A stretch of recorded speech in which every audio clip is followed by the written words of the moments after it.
Good evening, Who Dat Nation, and happy Wednesday to our Bayou Blitz family. I am Bob Rose. I am one of your co-hosts of your Bayou Blitz podcast, and I hope everybody is doing well this evening. Obviously, we're joined by a very special guest at the bottom of your screen. Saints legend Tyrone Hughes joins not only myself, but Brendan Boylan. Gentlemen, how are you tonight? Pretty good. Thanks for having me on. Anytime, my friend. You are family, so you can jump on every week, every pregame show, every postgame show. You want to vent? This is your forum, sir. Yeah, no invites needed from now on. What'd you say? No invites needed from now on. You'll have a forever link that you can just click, and we'll be prepared. Well, thanks for having me. Absolutely. Bob, there's a lot to get to this week when it comes to the New Orleans Saints. Some receiver help is finally on the way. Okay. Bob's like, maybe. Hey, look, we don't have to worry about having to suit up at receiver 1 at this point. We might have to suit up and play receiver 2 and 3, but no longer receiver 1. We have a contract extension to get to. But before we get to that, guys, it's the most wonderful time of the year because football's back. It's not quite Christmas, but football is absolutely back. And it's back with Underdog Fantasy. Underdog is the place to play if you're a sports fan looking to win money while watching sports. With over 5 million happy players and $2 billion. One Underdog makes it fun and easy to cash in all of your favorite athletes' performances. Compete against other players by just selecting higher or lower on 2 or more players' stats, and you could win up to 1,000 times your money. So turn every touchdown into a win with Underdog. You know, Bob and I have struggled with this a lot. Yeah. But Bob, let's see. Do we take responsibility like adults, or do we say, well, a lot of the guys we've selected have ended up getting hurt in game lately? Listen, I'm taking the Mickey Loomis approach. You got to look past the results. Okay, perfect. You got to look past the results. Bob, I heard him say that, or I saw a post where somebody talked about him saying that, and I'm like, no, he didn't say that. Yes, sir, he did. He absolutely did. It's kind of crazy. That's like Jim Moore telling the news reporters they don't want to play me. They didn't want to play me as a receiver because he didn't feel I could catch that good. Oh, we're getting into that, my friend. Believe me, I got to hear more on that. But think about it. I was the starting punt and kick return. Right. But you can't catch good. That is, there's a lot of logic in that statement, isn't there? Oh, man. Yeah, we will get into a variety of different things. Guys, remember, it's currently Booztober on Underdog, where there's a promo to play nearly every single day. And remember, the NBA season has started as well. So from now until October 27th, you can boost your profit on all NBA entries by 20%. Like I said, Bob and I have struggled. We might have to throw some of those NBA entries into our weekly picks as well. But remember to download the app today. Use the code Bayou Blitz to get up to 1,000 in bonus cash instantly. Again, download the app, promo code Bayou Blitz to get up to 1,000 in bonus cash instantly. Select higher or lower on your favorite players and cash in on Underdog. Remember, you must be 18 or older to play, 19 or older if you're in Alabama or Nebraska, 19 or older in Colorado for some games, 21 or older if you live in Massachusetts and Arizona. You got to be present in a state where Underdog Fantasy operates. Terms apply. Void in Colorado. If you're concerned with your play, call 1-800-GAMBLER or visit www.ncpgambling.org. If you're in Arizona, you can call 1-800-NEXT-STEP or text NEXT STEP to 53342. And finally, if you're in New York, you can call the 24/7 Hope line at 1-877-8-HOPE-NY or text HOPE-NY. That's 467-369. All right, guys. Bob, we'll have a nice segue here into that contract extension. I think the one guy we got to talk about when we're talking about our picks on Underdog this week, it's Alvin Kamara. He gets his 2-year extension with the New Orleans Saints, which makes everybody happy. A guy who wants to stay in New Orleans, a guy who's been vocal about not being able to envision himself wearing any other colors. He gets that contract that gives him a little bit more security as he gets older to hopefully end his career with the Saints. Bob, this is an easy one. It's a Saints offense that's been struggling. They're going to be looking towards Alvin this week against the Los Angeles Chargers. Bob, half a rushing or receiving touchdown. We got to go higher, right? Yeah, I think we do. At least I would. Tyrone, you're our guest. Before I give my thoughts, what do you think on it? Oh, you said half? Yeah. Essentially, is he going to score a touchdown or not? I think you have to go higher. Oh, definitely. Yeah. I'm willing to say even rushing and pass. There you go. I'd agree with that too. We're hearing, and it's looking like the Saints are going to get some of their injured offensive players back. Chris Olave is trending towards playing, as is Taysom Hill. Cesar Ruiz and Lucas Patrick on that offensive line might be back in. Looking like Spencer Rattler is going to get his third consecutive start. But guys, you know this offense runs through Alvin Kamara no matter who else is in the lineup. Getting some of those other guys back is going to take some of that defensive attention away, and maybe free up Kamara in space. I agree with Tyrone. I not only think he's going to get into the end zone once, would not surprise me at all if he gets in both as a runner and a receiver. So yeah, I agree with both of you. Got to go higher on this one. And the reason why I say that, because again, they're going to definitely lean on Alvin. To me, it's a detriment to him though, because that's all they want to lean on, or that they can lean on. I mean, they're using him so much, especially on the inside runs, and Alvin's just not built for that. He's a great running back.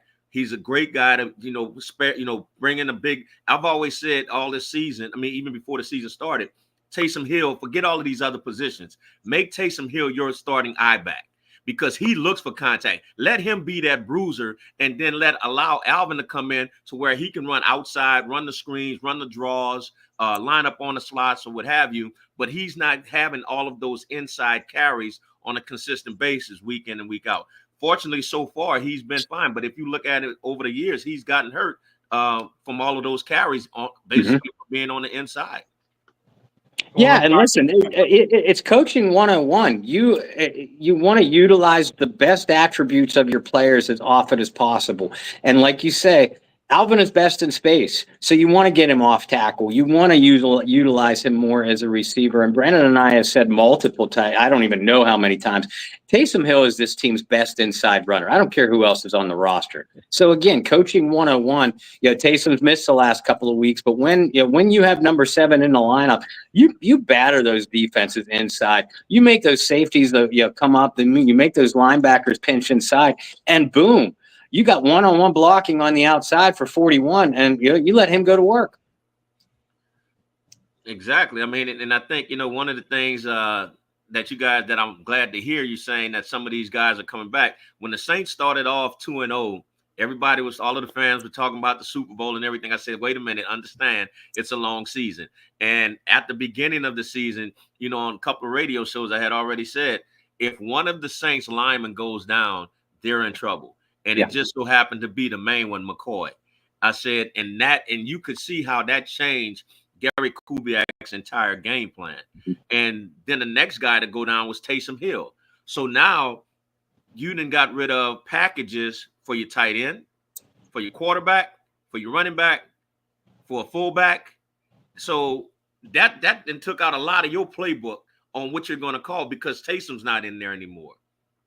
And then you get all of these, the receivers start going down, the other linemen start going down, and everybody wants to know what's wrong with the team. Fire coach, what's wrong with the team? And I even heard Dennis Allen say, well, it's not an excuse for all of the injuries. Yes, it is. It's not an excuse. It's a fact. So we're injured. We're battled down. We're beaten down.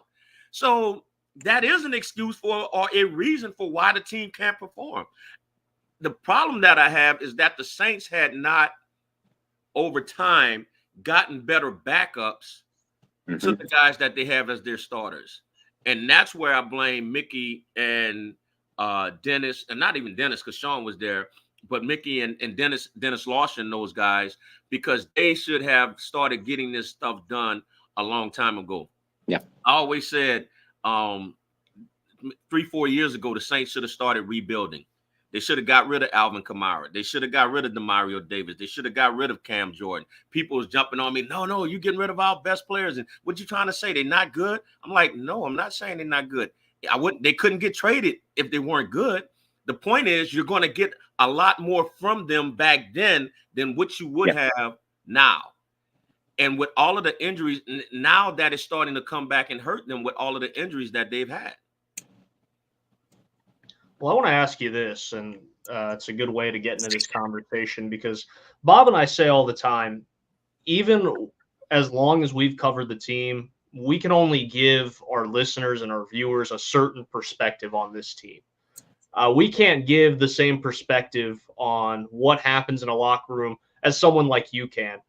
During your playing days, whether it be college, whether it be pros, man, even if it goes back to high school, did you ever experience something to this magnitude of injuries? And when you watch a star player go down or your quarterback go down, what is it like in the locker room? What are those conversations like? And how does the mood and the tone and the vibes, if you will, all change when you see star guys continuously go down like that?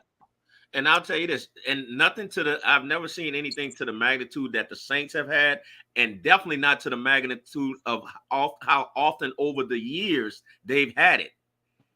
For one team, everybody talks about everybody gets injuries, but not the Saints have had injuries for the last 3 or 4 years consistently at major positions and a lot. So I don't know what's going on, why it's happening. But for me, when you talk about is the morale down? Yes, it is down. Because as a player, you know, and of course it's not going to be said out in public, but as a player, you know what you're going into with who you're going into it with. You already know you're going to lose this game. The morale is down. And you can, you may not want to say it, but you can see it in the players. Everybody talks about the defense. The defense has been getting ran over for the last couple of weeks. And that's been the starters. I mean, just teams have come in that were throwing the ball just like, okay, second half, we're going to commit to running the ball. And that's what's been killing them. So now, as they're running the ball, that back end is starting to start making business decisions on how well they're going to, if and when they're going to tackle. But again, it has a lot to do with the fact that you're going into this game. I'm going into the game with a rookie quarterback. I'm going into the game with backup linemen. I'm going into the game with no starting receivers. The morale is down. Regardless of what they say, the morale is down. And as a player, the outcome of this game. Now, as a professional athlete, your job is to still go out there and play to the best of your ability. But there's going to be situations, especially late in games, where you're going to start, a lot of these guys start making business decisions. Mm-hmm. Now, listen, you just hit on a point, and you and I had a phone conversation about this the other night for an article that I put together. But I want to get this out, out on the airways now. You talked about the defense and the massive struggles that this unit has had lately, and comparatively speaking, they've been very healthy compared to the offense. Completely agree with you that the offensive struggles 100% because of injuries. But yeah, Dennis Allen's a defensive coach and has always been a pretty darn good one. When your defense starts to struggle at this level and you've been healthy, how is that looked upon by front office, front office and ownership in regards to his job status? Well, let me say this. I don't think Dennis Allen is going anywhere. I don't think he should be fired, at least because what everybody, at least in the front office, is going to see and should see is when they were healthy, those first 2 games, they were on a roll. Mm-hmm. And that, with all of the injuries they've had, I mean, you can't do it as a coach. There's nothing you can do. You can try to plug and play as much as you want. It's not going to happen, especially when you're bringing in a rookie quarterback that has no offensive line. And you're really just trying to get by with what you have to survive the game. Not really. You would like to say you're trying to win the game, but everybody knows it's not going to happen. But as a fan or the fans, what they see, all they see is, oh, they're not giving good effort. It's not that. You just going in there trying to play, and at some point you just get beat down and tired. And I think for the Saints, I don't believe they're going to fire Dennis Allen. At I all? think they're happy at all. I think they're happy with what he's doing. You know, he's not a guy who's going to fight them or, I mean, who, especially, you know, in season, that's not going to make any sense because who are you going to bring in? You can't bring anybody new. You got to do it internally. But even internally, with all of the injuries that they have, what can another coach do? Mm-hmm. So it doesn't even make sense to fire him. But even looking at it after the season, I don't think they're going to do it because the older coaches that you have, your Belichick's that's out there, or some of the older guys, they're going to want to come in and be, hey, I want to have a say-so. I want to have a general manager's title. Mickey's not giving that up. You know, I think they're supposed to be bringing in another. I heard Rick Mueller is supposed to be coming back. Yep. I don't know if that's the case or not, but and he's maybe taking that position over. But even still, that front office is fine. They're running that organization the way they want to run it, and they're not going to basically bring in somebody else that's going to really try to take over as a coach. And so I think they're happy with what Dennis is doing. As long as he's being consistent, put up a couple of wins or whatever, they're happy with it. And the fans, you know, can say all they want as far as, you know, we're not going to do this and we're not going to do that. But understand, if you give up them season tickets, they got a list waiting. Yeah. Yeah. I want to dive a little deeper into those thoughts when it comes to Dennis Allen, because you ask a lot of the fan base, you ask a lot of the local media, and us included, have talked plenty and ad nauseum about Dennis Allen. What are some things to you as a former player that you look at in Dennis Allen and go, those are some traits that as a player I'd really like to have in a head coach? I think every coach is different. The one thing that's hard about, you know, everybody wants to try to compare him to Sean in the sense of his personality. You know, Sean was this hard-nosed type guy, whatever. Jim Moore back in the day, he was a military guy, you know, just real stern. I mean, even today he has that attitude. But Dennis, I think, was more of a player's coach, where somebody you can talk to him, because he didn't start out as the head coach. He started out, you know, with the Saints as the defensive coordinator. And those guys, you have a certain type of relationship with that coach. And the one thing about it is, regardless of what you try to do later on, or once you get the head coaching job, to say, you know, I'm going to be a sterner coach or a harder type coach, that's not his personality. And that's very hard to change. And guys will see through that, you know. So only thing he can do is keep coaching and having the personality of the person that he is. He's done a hell of a job with the defense over the years. Again, did a hell of a job with him at the first 2 games of the season. So it's just those guys have to step up at some point and say, hey, look, I'm a professional athlete. I got to get my job done. Ty, one of the reasons why you're here tonight is to help us promote an upcoming event and an absolute great charity that you've been involved with for several years now.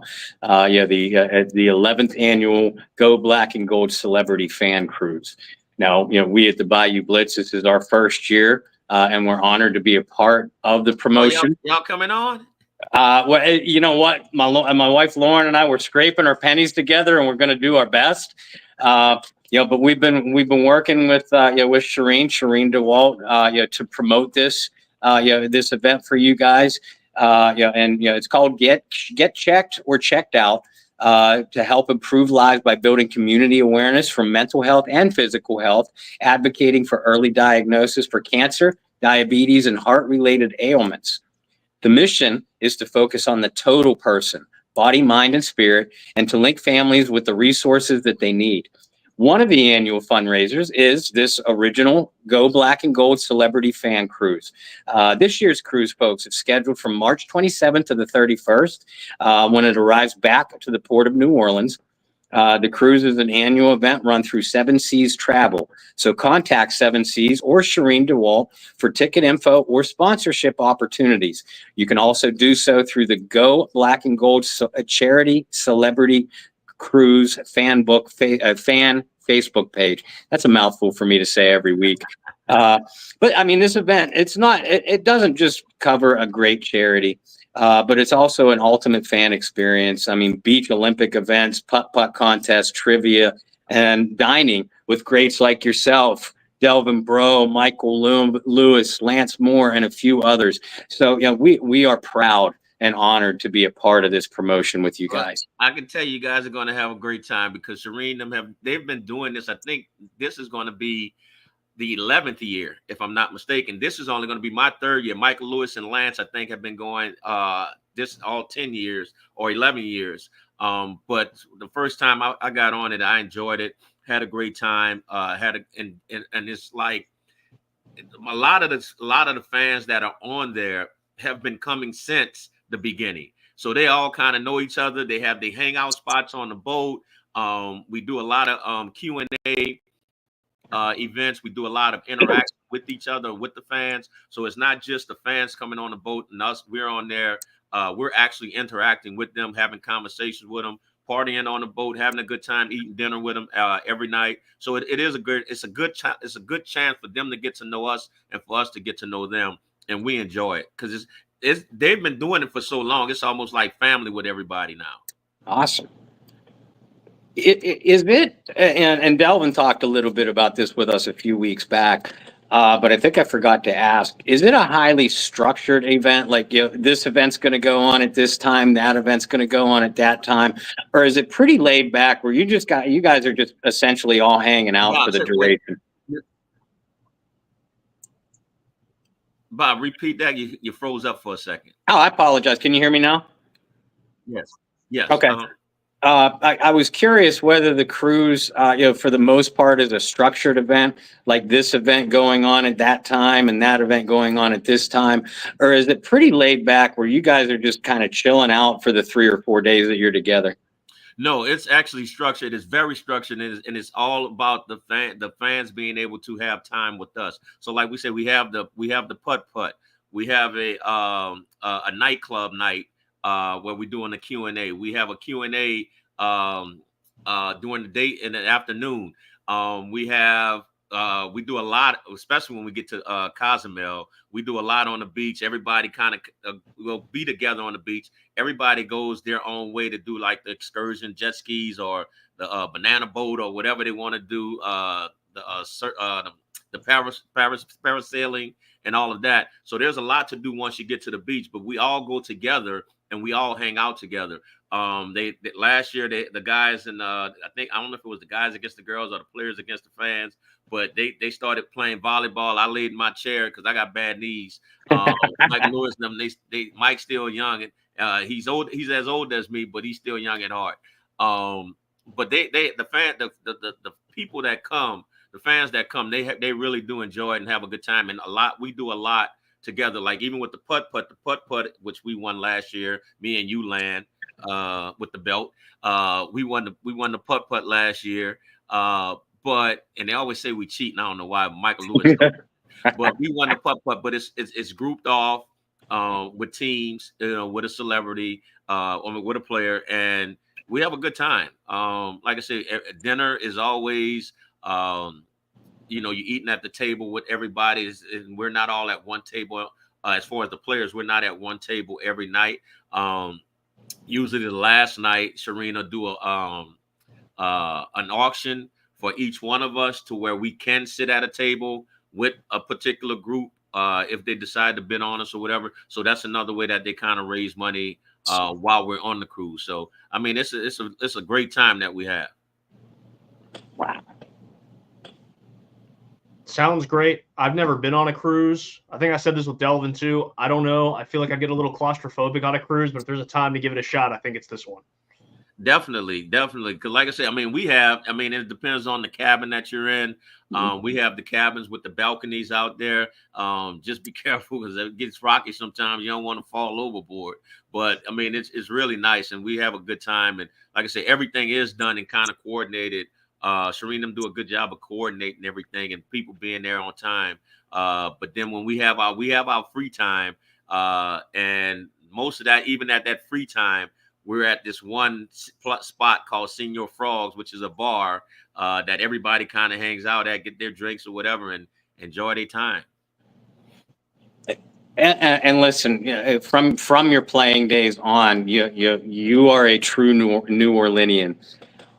What got you involved with this event in the first place? Well, actually, I was supposed to be on it the first year they had it. I don't know what happened when they first started because I know it was like Michael Lewis, Marcus Colston, Lance, a couple other people. I was supposed to be going on. I don't know what happened. I didn't get on it, and it just kind of went by the wayside on me. And they were always going. And then finally, Shireen asked me again a couple of years ago, a few years ago, and I told her, yeah, I'd love to come. And like I said, I had a great time, but mainly it's her and her husband who passed away started this way back when, and it's just been growing every year, and it's obviously for a good cause, and that's the main reason why I'm doing it. Say it's for a good cause, and so I want to ask this: is based off of everything, physical health, mental health, do you have any personal connections to any of that, to where you heard it for the first time, you're like, whoa, I really do have to be a part of this? Definitely. I mean, when you talk about depression, you talk about memory loss, things of those nature.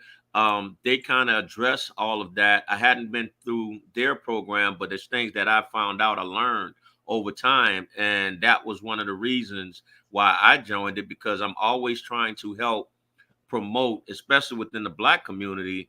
And I shouldn't say just the Black community, men in general. One of the things Ricky Jackson does, he has an annual prostate check that he does with Plain Hospital, and it's free. But guys, one thing about men, we believe if we don't know, then nothing's wrong. Yes. Which is the stupidest thing to believe. Go get checked, and that's the one thing with Shireen them is go get checked or check out, because if you don't know, then you will check out. And I think that's one of the biggest reasons why I wanted to basically be a part of it. Over the years, you've been involved with a lot of different functions in the New Orleans and Gulf Coast region. And we certainly thank you for that. You've carried legendary status over from being a player now into being such a big part of the community.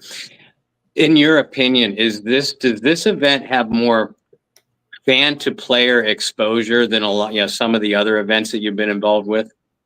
Oh, definitely, because one, you're on a cruise ship, so you can't go anywhere. True.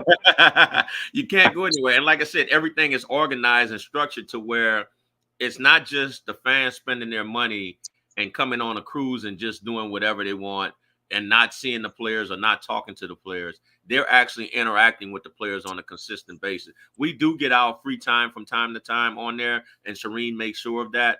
But the majority of the time, we're interacting with the fans.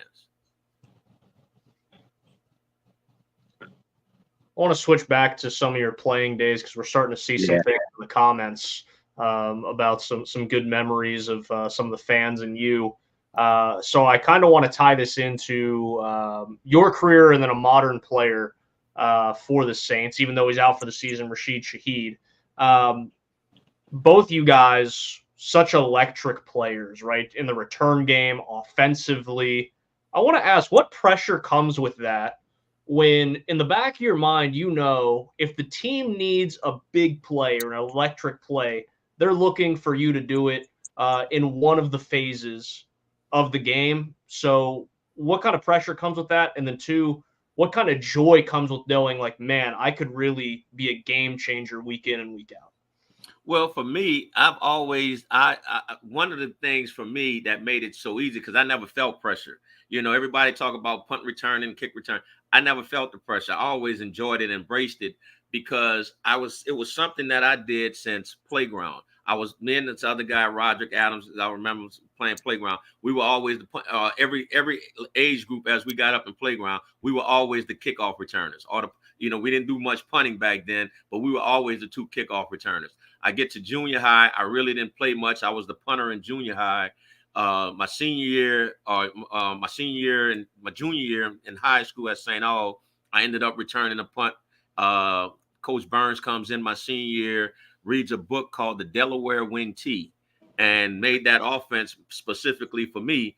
And my senior year, I was still a punt returner, kick returner, but more on the offensive side, not as a wing back.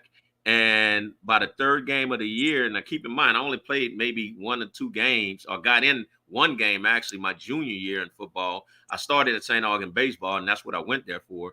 But my junior year, I had a punt return, and then Burns them comes in with the I just said it. The Delaware Wing T was the book he read. And so we ran that, preseason or what have you. What got me noticed was the third game, Kennedy Cougars. The 3rd game of the year, in the first half, I ran back the opening kickoff. I had a run for a touchdown, and I had a pass for a touchdown, all in the first half. And that opened up the doors to where I was the Gatorade Player of the Week. And from that one game, I started getting all of these scholarship offers. Didn't even know why. I walk into Coach Burns' office. He's giving me a stack of mail. I'm like, why am I getting mail here? He's like, that's from colleges. I'm like, for what? He's like, they're recruiting you. I'm like, really? Like, I had no clue. I was just out there playing and having fun. I was talking to the kids at Pearl River the other day. I was just out there having fun. I had fun just playing ball, all of the sports, played all sports at St. Aug. Got to Nebraska. They recruited me as a wing back, but I still did punt returns and kick returns. Led the Big 8 and kickoff returns. Gets drafted by the Saints, and a lot of guys, even nowadays, try to make the team. Obviously, everybody tries to make the team if you're not a starter on special teams. So a lot of guys they'll put guys back to do kickoff and punch that they may not have ever done in the NFL. They hadn't done it in college. They may not have even done it in high school. So it's pressure for them because they're back there trying to catch a punt, and everybody think is just line up and catch the ball. Right. Where they don't understand the knowledge that it takes, or that helps me out, that maybe a lot of guys didn't know. If I got a right-footed punter and he kicks the ball and it spirals and it turns over end over end, then the ball is going to carry to the left. If I got a right-footed punter and he punts the ball and the nose stays down and rotates, it's going to drop short and to the right. So all of that, and me watching that from snap to catch to kick as a punt returner, I'm focused on the ball.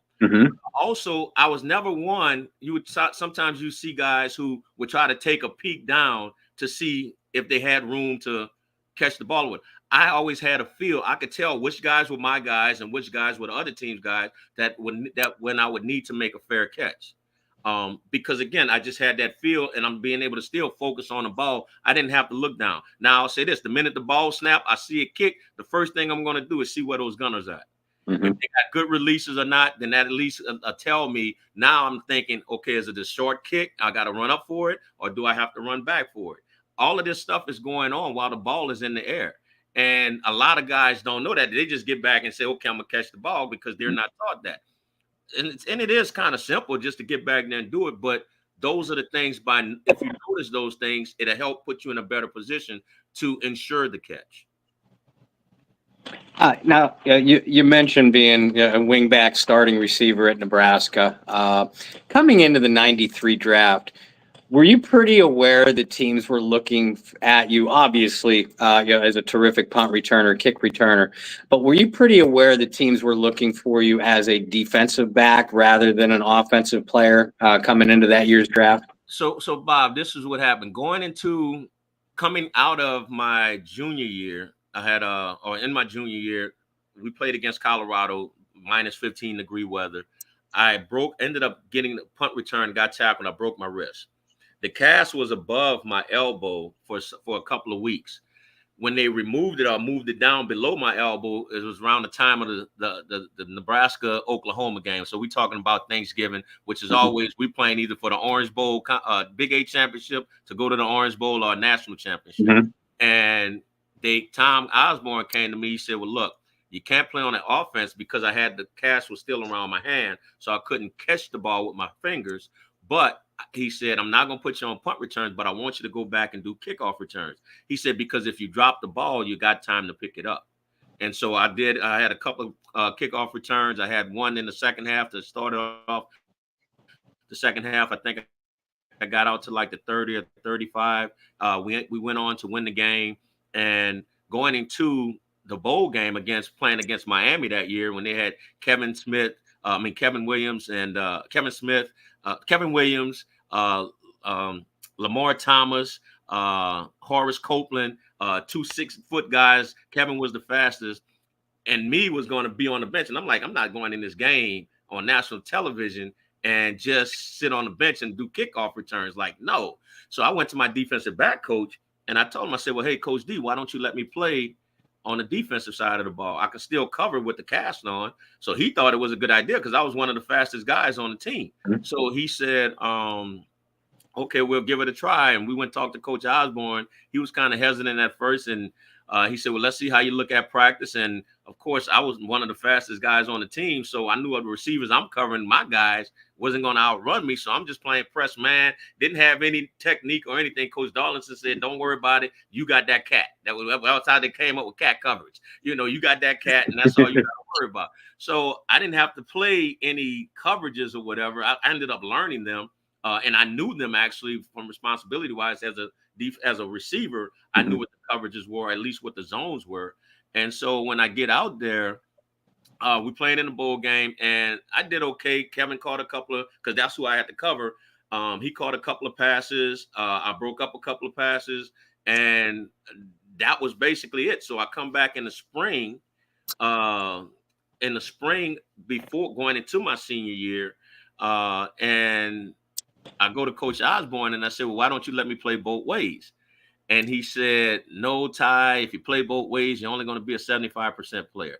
I said, well, my 75 better than some of the 100. Yep. So he was like, go back on offense. Now, again, we're in the Big 8 conference, which is like the SEC of college football back then. And Oklahoma, Kansas State, Colorado, Kansas, all of these schools that were running the option, because that's what we were back then. We was an option conference more than anything. Everybody started throwing the ball. So going into the preseason, I was going into my senior season, I was top 5 NFL draft pick. And my receiver coach, Ron Brown, and I got into it because one of the things at Nebraska, which made our option and running game so well, is that the receivers did a lot of blocking downfield, cut blocks, stalk blocks, or whatever. It was really a thing for the receivers to make that running game go. And I didn't want to do it. I ain't gonna say I didn't want to do it anymore. I wasn't gonna go run across the field to cut a safety from behind and throw myself on that turf, which I still got turf burns and everything else from back then, when I didn't have to. So him and I kind of got into it, and he put me on the bench.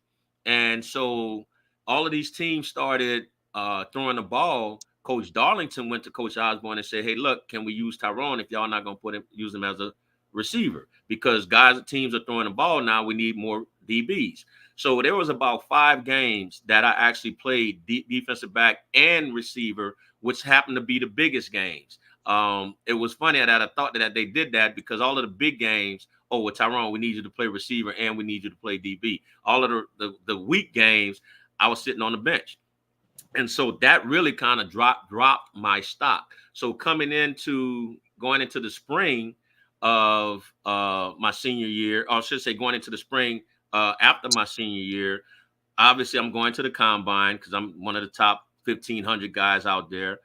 Go to the combine, and it was fortunate because that was the first year that they stopped the receivers from having to lift 225, which I had never seen or touched. Everybody's like, well, you played at Nebraska. I say, look, I was the last one in the weight room, and I was the first one out.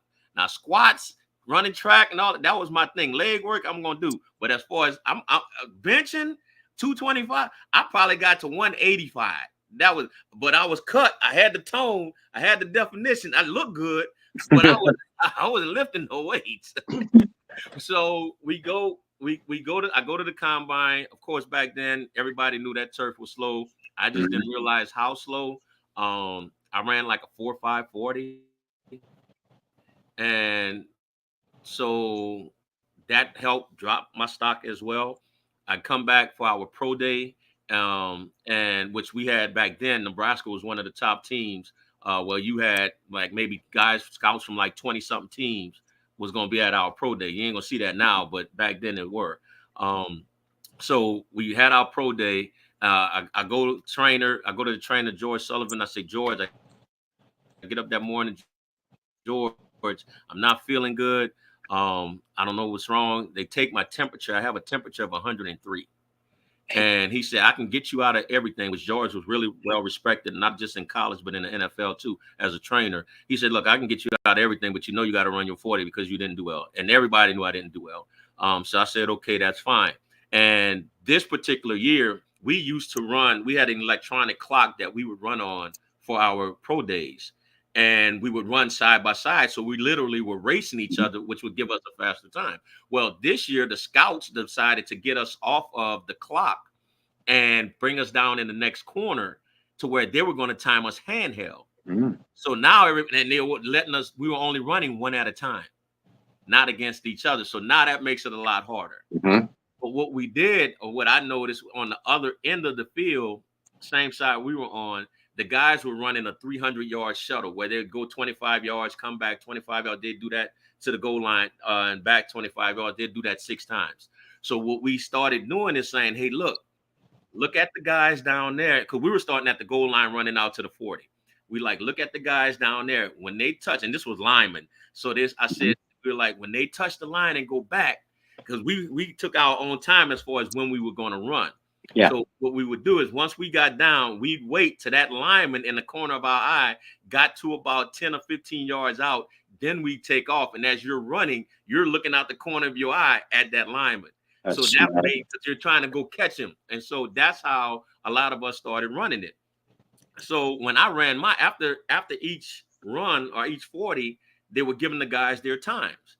So after I ran mine, they didn't give me my time. They told me, hey, come let us check your shoes or whatever, because you wasn't supposed to have any cleats or spikes on, just regular tennis shoes. So I'm like, why y'all checking my shoes? What's going on? Give me my time. They're like, well, go stretch and run your second one. So I was like, okay, fine. I ran my second one. They didn't give me my time for that one. So, and that's the same thing. The way I look like, wait a minute, what's going on? And I went and talked to Coach Brown, my position coach. I was like, Coach Brown, they're not giving me my times. Can you go talk to him and see what's going on? He goes over and asks them for the time. They don't give it to him. So then I go to Coach Osborne. And I'm like, I know Coach Osborne going to get my time. Yeah. Osborne goes over and talks to him like, well, guys, is something wrong with Tyrone? What happened? Why y'all not giving him his time? They're like, Coach, if whoever not here, not getting it from us. So like I said, he had about scouts from about 20 teams. So he basically saying, whoever not there, they ain't going to see it. So I called my agent. And I said, Harold, I don't know what's going on. They're not giving me my times. Can you find out what happened? So he called me back about 20 minutes later. He said, you ran a 4.31 and a 4.35. He said, well, I thought you said you were sick. I said, that's why I ran a 4.31 and a 4.35. So from that point, I was in the top 5 to now anywhere between the second round and the third round. Well, it just so happened I didn't get picked until the 5th round, and I ended up getting picked by the Saints. But what was funny about that was the pick before was the Cincinnati Bengals, and they called me saying, "Stay by the phone. We're about to pick, and we're thinking about picking you." I'm like, "Okay, great, thank you very much." I hung up the phone. I'm like, "Oh my God, I don't want to go to Cincinnati."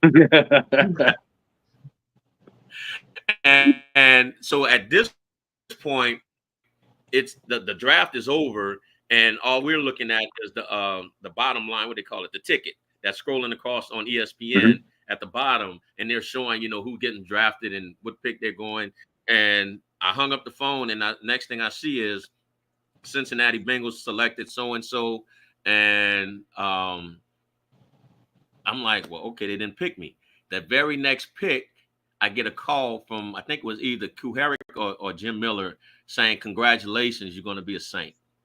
And and the next thing I see, my family sees going across the screen is the New Orleans Saints select Tyrone Hughes. And they had already told me, well, let me go back a little bit. After we finished the combine and everything, I came home after Nebraska, and I actually had a tryout with the Saints, and they worked me out as a receiver and as a defensive back. And so Jim Moore Jr. said he liked me more as a defensive back than, I guess, I can't remember who the receiver coach was back then. But I guess Jim Moore Jr. won out. And so they ended up drafting me as a defensive back. But the one thing they did need at the time, because Floyd Turner had gotten hurt, and I don't think Marcus Dowdell was doing as well. But so the one thing they definitely needed was a punt and kick returner. So that's how that ended up being there. And yes, I did get drafted as a defensive back, which was hard because it was I was learning the position as I was playing. So I was there for like 3 years and started every year. I kind of learned more and more, and that's how you learn, or how I figured out the NFL is not about talent; it's about the knowledge of the game. There's not a whole lot of people in NFL history that get drafted by their quote unquote hometown team. So you're on what I would think is a pretty short list there. What were the emotions going through your mind when you got that phone call, and then got to see that ticker on the bottom of your screen with the rest of your family saying, "Hey, like I get to come home and represent my hometown"? So, like I said, I got the call, but I didn't tell them who had called. And so when they saw it on the bottom of the screen, everybody started hollering and screaming. Now, keep in mind, because I'm still thinking I'm going that second round to third round. We got a party going on at the house in every first or second round. Over and everything else. So it's just the family. And when they saw it, they started screaming and hollering and enjoying it. And everybody says, what was it like to play at home? I said it was great, especially with the fact that I played at St. Aug. I was the offensive player of the year. And so I was used to the media, and I knew the media guys that were around at the time, or that was still around. And so, I mean, it was joyous for me until the season started and everybody started asking for tickets. Because now they just thought we get free tickets. And I'm trying to accommodate all of the friends. So everybody, Tyrone, I need 4 tickets. Tyrone, I need 2 tickets. I want to come to the game. I need 5 tickets. So I'm buying we only got 2 tickets. That was it.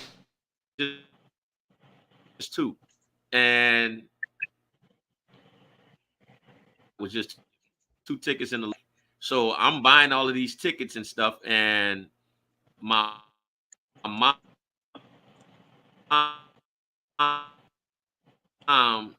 came to any game, but what she would do is she would call me when she knew the game was over, just to make sure I was okay. And the year to date of tickets purchased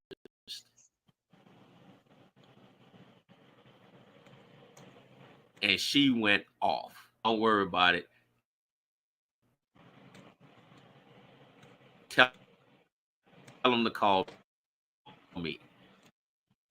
So when the next year rolls around, people are asking me for tickets and everything. And I'm like, hey, with the prices on them. And they would this minute. She was like, okay, blah, blah, blah, it's gonna cost you such and such amount. Then all of a sudden it was, okay, well, we'll call you back.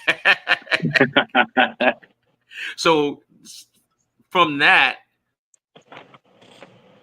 probably saved about $20,000. Wow. From not having to buy so many tickets.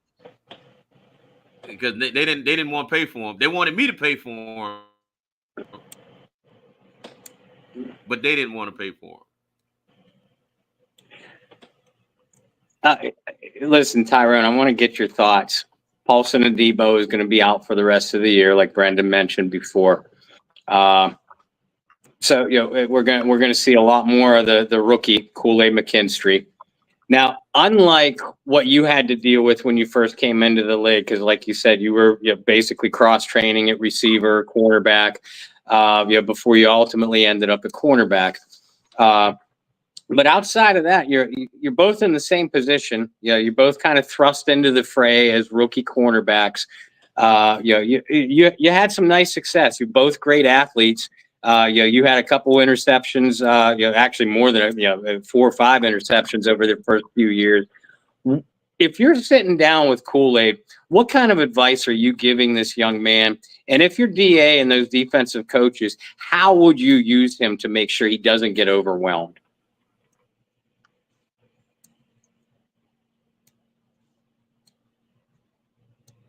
Did we freeze?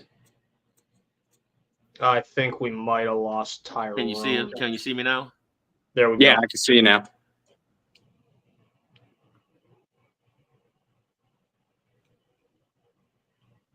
Yeah, sorry, folks. We keep freezing. I don't know if it's all 3 of us or not. Seems like I got you and I. We'll see if we can get Tyrone back here in a second. Good stories, though.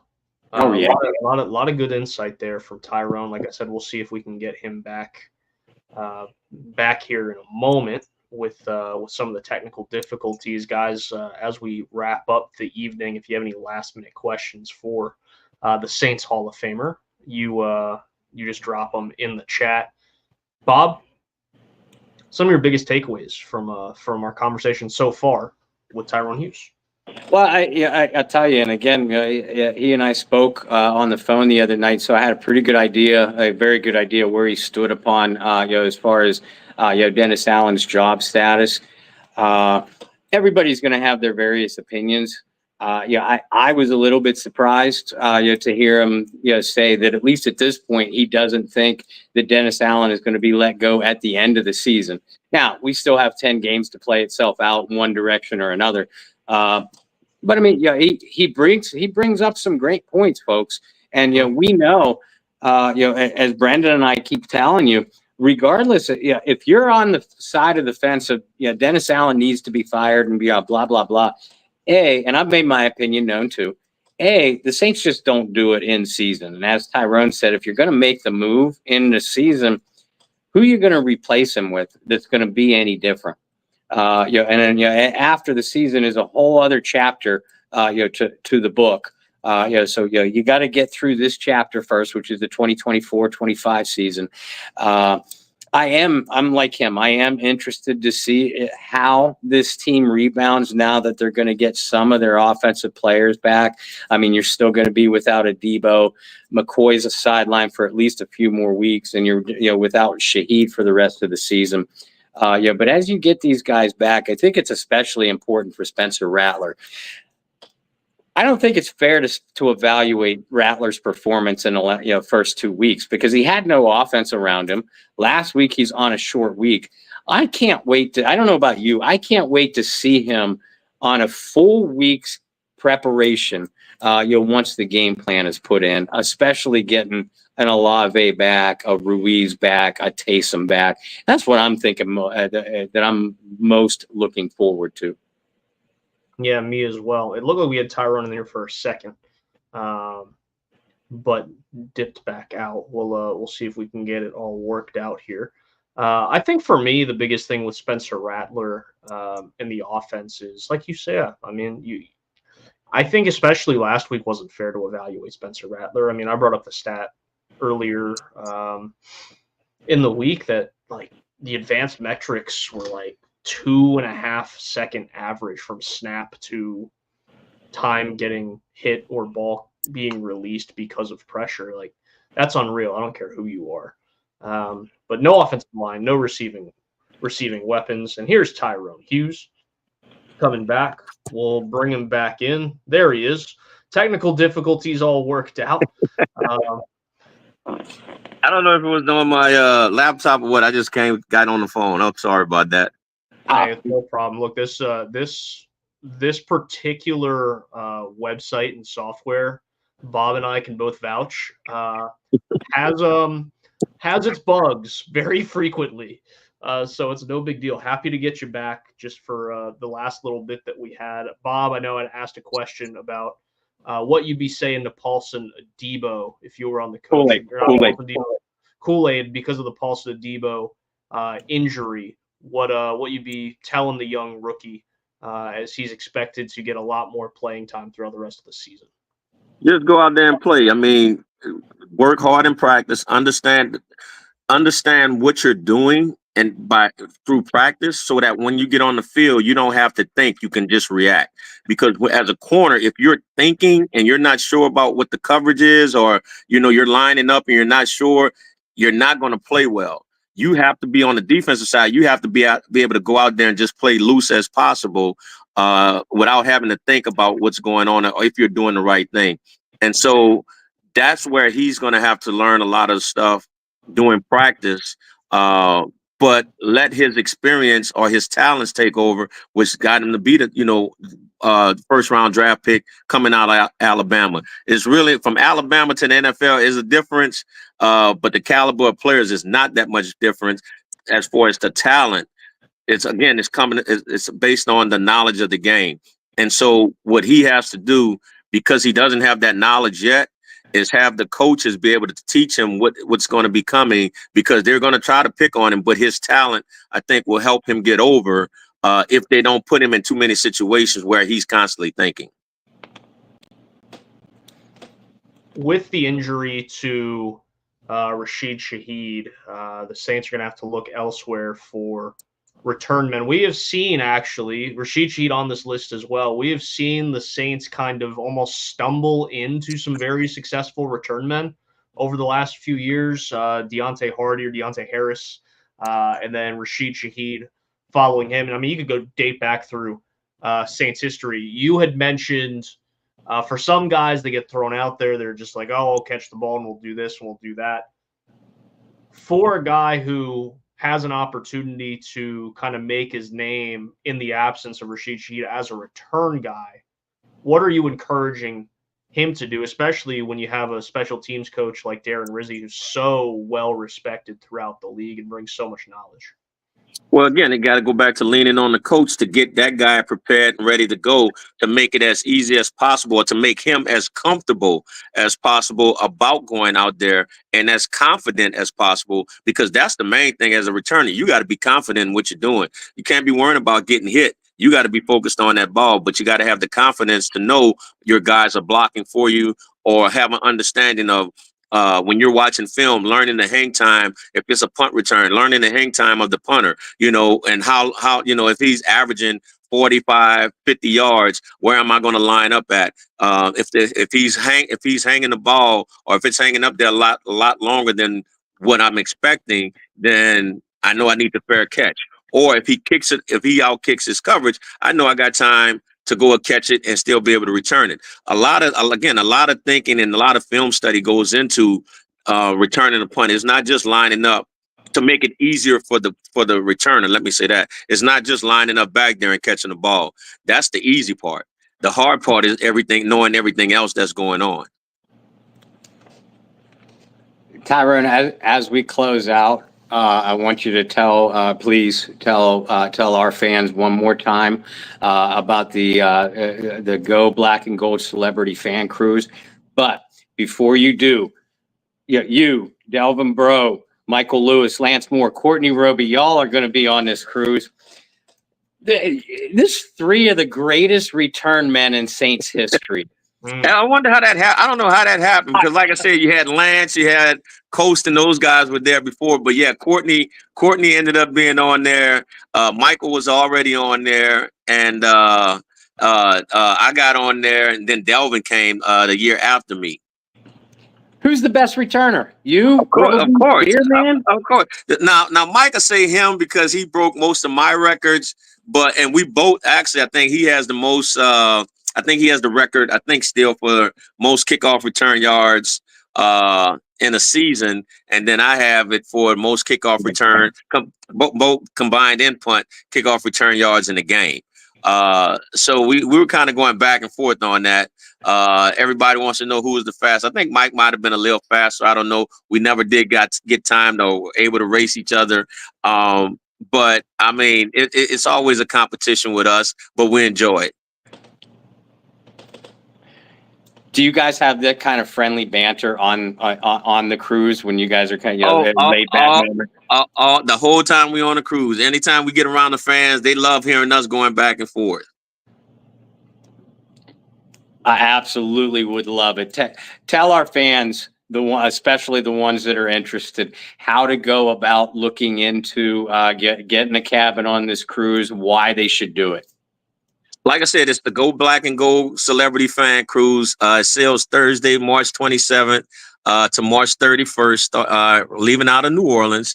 But it's a great time. You're going to enjoy it. If you are a Saints fan and you love the legend guys, us old guys, you're going to have a good time because you're going to have a lot of interaction with us. But most importantly, you're going to meet a lot of other fans that you're going to enjoy hanging out with and probably becoming friends with. There you have it, folks. And as we talk about every single week, we post the promos on our Bayou Blitz Facebook page, on my personal page, on Brendan's personal page. So if you are interested, it's real easy. You can reach out to us. We'll help you walk it through, but you could also get in touch with Shireen DeWalt. Go on to the Go Black and Gold Celebrity Fan Cruise Facebook page, or obviously in the Bayou Blitz group as well. Absolutely. And I'll leave you with this, Ty, is you talked about the banter back and forth, talk about some of those great returners in Saints history. For you, what is your favorite moment as a member of the New Orleans Saints throughout your career? As far as the career goes, it's gonna have everybody think it's the game I set the 2 touchdowns. I had the 2 touchdowns, which was against the Rams, but actually it was my rookie year because I came in as a returner, again, not expecting or not really knowing much of what to expect, and I'm just out there having fun. And I ended up scoring, 2 punt returns and a kickoff return, led the NFL in punt return, and ended up going to the Pro Bowl as a rookie. That was one of the most exciting times, getting that call saying, hey, I was selected to the Pro Bowl. So follow up to that, what was it like going out to the festivities and everything about the Pro Bowl have changed a lot from 1993 to now? Oh, they've changed. They've changed a lot from the football sense of now it's become almost touch football because it's flag, but they definitely have changed as it pertains to money as well. I want to say back then the winning team, which these guys I'm out there with Deion Sanders, Michael Irvin, Chris Carter, Andre Rison. I mean, and these guys are betting their game checks. Like whoever wins, whatever team wins, gets the other team. I'm like, no, I need my check.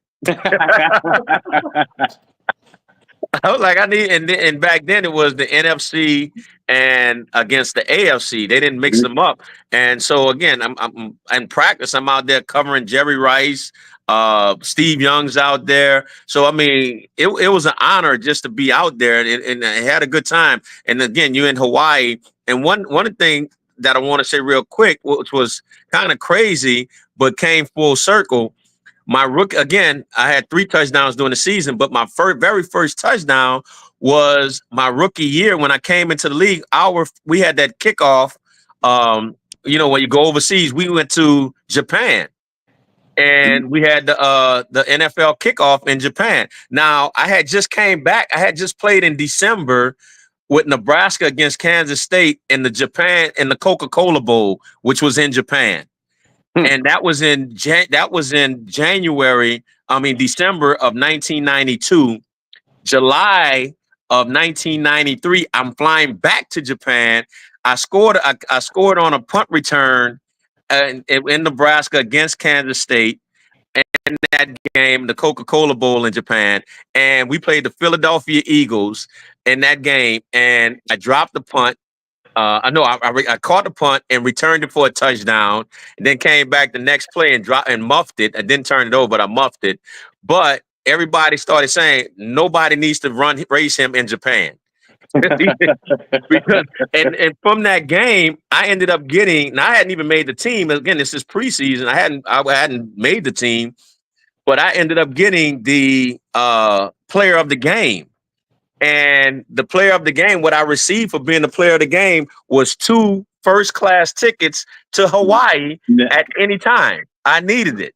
So the very first game of my career and the last game of my rookie season, or I should say the first game of my rookie season and the very last game of my rookie season ended up being touchdowns, and I ended up getting a ticket to go to Hawaii. So I turned in those 2 first-class tickets to several coach tickets and had American Express, which was good at the time because you could charge the hell out of it.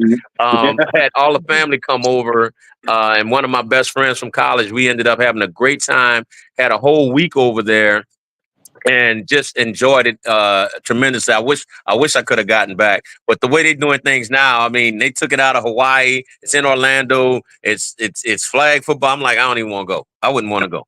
No. Well, there you have it. Tyrone Hughes, thanks so much for joining us. Yeah. Talking up the fan cruise. Hopefully, Bob and I get on the boat. We'll see if we can make it happen. We gotta count some pennies. We might have to crack the piggy bank open with a hammer, going old school with that. Well, just remember, it's for a good cause, and you can write it off. For sure. You know what? If Brendan and I start hitting on some of these higher, lower underdog bets, we'll be there. We got to hit. Now I'm gonna tell you with the gambling, I haven't been a fan of the gambling online. No.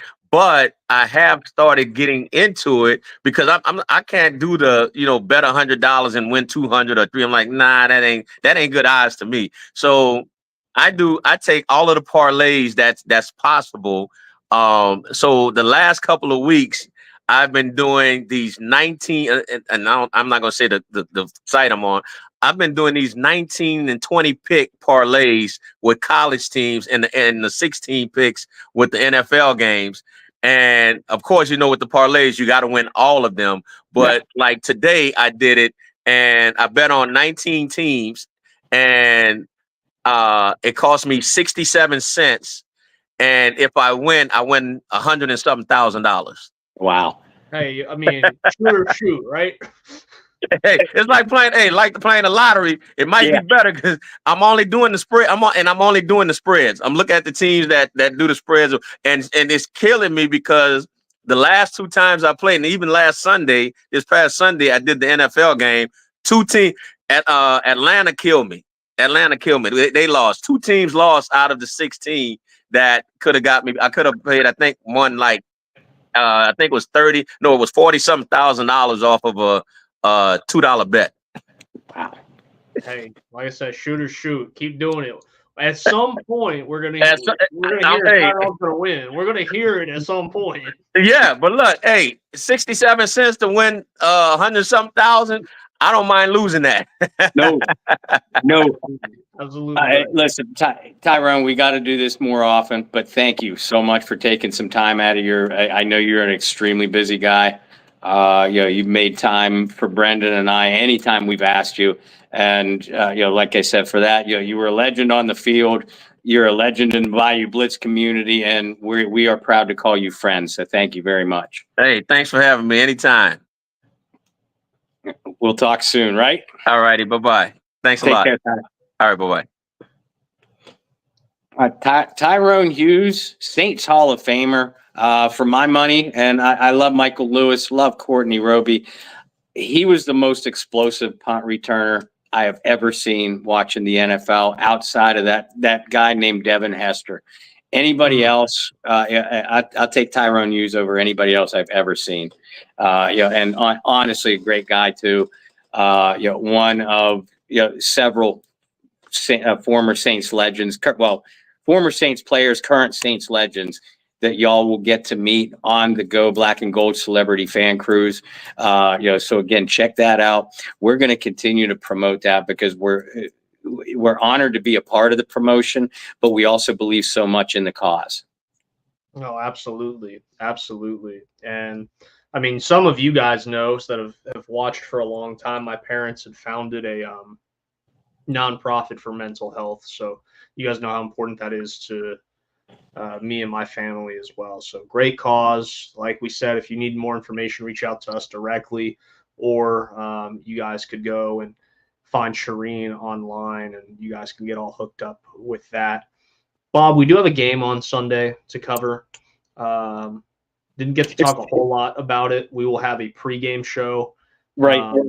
Which, look, we'll make time to talk about anything like that. Having guys like, Delvin, having guys like Tyrone and hearing their stories far more important than, talking about an upcoming game. So we'll have our pregame show on Sunday.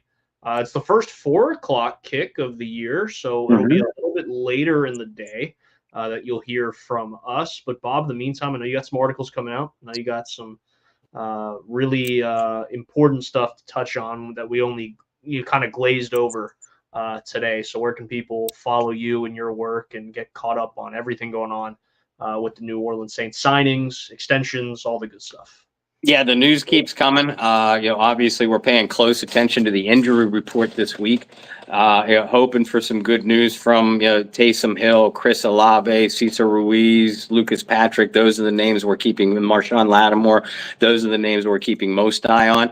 And we're going to give you up to date news as best we can once we find out about those guys. Anything else that happens with the team, along with the game previews as we head towards Sunday's game against the Chargers.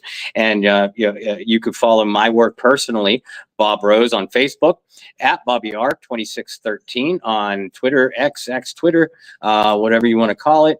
Myself, John Hendricks, Kyle Mosley. We publish all of our works through the Saints News Network and the SI.com team page as well.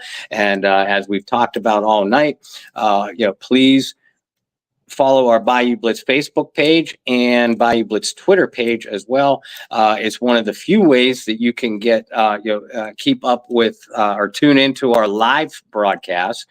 You can always catch your Bayou Blitz on Spotify, YouTube, Apple, wherever you catch your podcast. But if you want to join in live, you do have to be a part or a member of the Bayou Blitz Facebook page or one of our affiliated groups, Who Dat Domination, Under the Dome, or Who Dat Nation.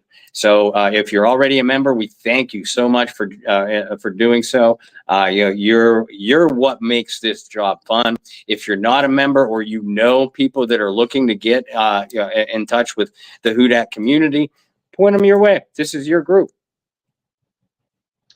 For myself, you can follow me virtually everywhere at BT Boyle and follow the pod on X Twitter at Bayou Blitz Pod. Make sure you keep up with us on Apple Podcasts, on Spotify, wherever you get your pods at the end of the day. Bob and I are so thankful for you guys. Yes, we're super thankful for all the guests that we get. but we wouldn't be able to have some of these guys come on and chat it up and learn more about them, their lives, their careers, and then eventually get to a point where with some of the guests that we've had, especially as of late, be able to call them friends. We only get to do that because you guys support us. And you guys might be thinking, well, we don't support you guys financially or anything. Look, like you guys coming in and week out. We're not going to stop you from doing that, though, if you choose. Yeah, but if you want to, we will start dropping the Zells, the Venmos, the Cash Apps. Trust me, if you guys want to, I'm just playing. But you guys coming and hanging out every week, interacting with us on the chat, shooting us DMs, replying to things on Twitter, X-Twitter, whatever it's called. That means the world to us. And you guys are the reason we get to have fun week in and week out and do stuff like this. And it's kind of one of those things at the end of the day, like when it stops being fun, we'll stop doing it. But as long as you guys are interacting with us and you guys are making our jobs on a daily basis fun. And for Bob, this is your full-time gig. For me, this is only a part-time gig. Like you guys have made it fun to where I continue to want to do this. Obviously, Bob has continued to do this for the 8 years we've been connected now. And we just have so much gratitude to you guys, even in a bad year, even in a year where the last few weeks have been extremely frustrating. I have so much fun joining my buddy Bob every week. So super grateful for you guys. We're excited to bring you guys a pregame show on Sunday, and maybe, just maybe, we'll see if we can fit it in the schedule. But maybe we have a little surprise pod for you guys. Just a short one to talk about some of the stuff that's been going on this week since we didn't touch too much on it tonight. So, guys, until whatever day we choose, if we choose before Sunday, I hope you guys have enjoyed our conversation with Tyrone Hughes. I hope you guys are having an outstanding week. And until we see you guys next time, hope you find some peace, spread love, practice positivity, and who dat. See you later.